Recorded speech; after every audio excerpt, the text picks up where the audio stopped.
Guys, last வீடியோவில் நம்ம பரிசுத்தாவினுடைய அபிஷேகத்தை பயன்படுத்தி பிசாசுடைய தந்திரங்களை ஜெயிக்கணும், ஸோ ஆவியானவரை நம்ம பெற்றுக்கொள்ளணும் அப்படிங்கிறத பார்த்தோம். ஸோ எதுக்காக நம்ம பரிசுத்தாவினுடைய அபிஷேகத்தை பெற்றுக்கொள்ளணும் அப்படின்னு பார்த்தீங்க அப்படின்னா, மத்தேயு அதனுடைய 26:41 இப்படி எழுதியிருக்கு, நீங்கள் சோதனைக்கு உட்படாதபடிக்கு விழித்திருந்து ஜெபம் பண்ணுங்கள். ஆவி உற்சாகம் உள்ளதுதான், ஆனால் மாம்சமோ பலவீனம் உள்ளது அப்படின்னு எழுதியிருக்கு. அப்போ நம்ம ஃபிசிக்கலாக எவ்வளோ ஸ்ட்ராங்காக இருந்தாலும், நம்ம ஒரு பெரிய பாடி பில்டராக இருந்தால் கூட நம்ம ஃபிசிக்கலாக ஸ்ட்ராங்காக இருந்து நம்ம ஆவி வீக்காக இருந்தோம் அப்படின்னா நம்மளை பிசாசு ஈஸியாக டிஃபீட் பண்ணிடுவோம். ஏன் அப்படின்னா எபேசியர் எழுதியிருக்கு, நம்முடைய யுத்தம் மாம்சத்தோடும் இரத்தத்தோடும் அல்ல, துறைத்தனங்களோடும் அதிகாரங்களோடும் இப்பிரபஞ்சத்தின் அந்தகார லோகாதிபதிகளோடும் வானமண்டலத்தில் உள்ள பொல்லாத ஆவியின் சேனைகளோடும் தான் நமக்கு யுத்தம் இருக்கு அப்படின்னு. அப்போ நம்முடைய வார்ஃபேர் ஸ்பிரிச்சுவல் வார்ஃபேர். அப்போ உலக பிரகாரமாக பார்க்குற ஒரு யுத்தத்தை விட ஸ்பிரிச்சுவல் வார்ஃபேர் தான் ரொம்ப பெரிய வார்ஃபேர். ஏன் அப்படின்னா ஸ்பிரிச்சுவலில் நடக்கக்கூடிய காரியத்தினுடைய வெளிப்பாடு தான் இந்த உலகத்தில் நம்ம பார்க்குற நார்மலான காரியம். அப்போ ஒரு மனுஷன் ஆவியில் அவன் ஸ்ட்ராங்காக இருக்கணும். ஆவியில் ஸ்ட்ராங்காக இருந்தால் அவன் மாம்சத்தில் பலகீனமாக இருந்தால் கூட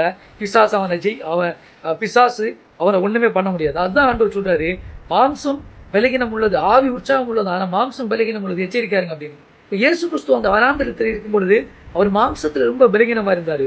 பசி இருந்து, தாகம் இருந்து, பட்டினி இருந்தது.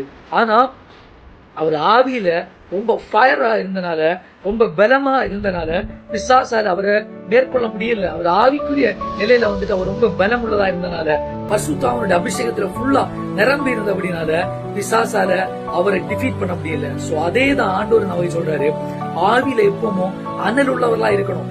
ஆவியில அனல் உள்ளவர்களா இருந்தாதான் நம்மளால பிசாசை மேற்கொள்ள முடியும்.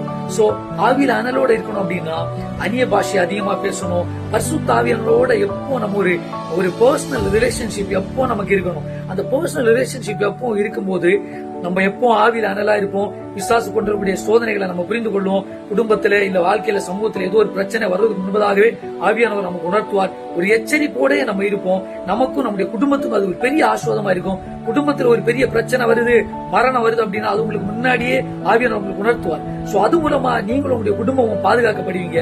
ஆவியானவர் உங்களை பலப்படுத்தும் பொழுது எல்லா சோதனைகளுக்கும் நீங்களாக்கி தேவராஜ்யத்துக்கு நோக்கி நம்ம ஓட அது நம்மை பலப்படுத்தும்.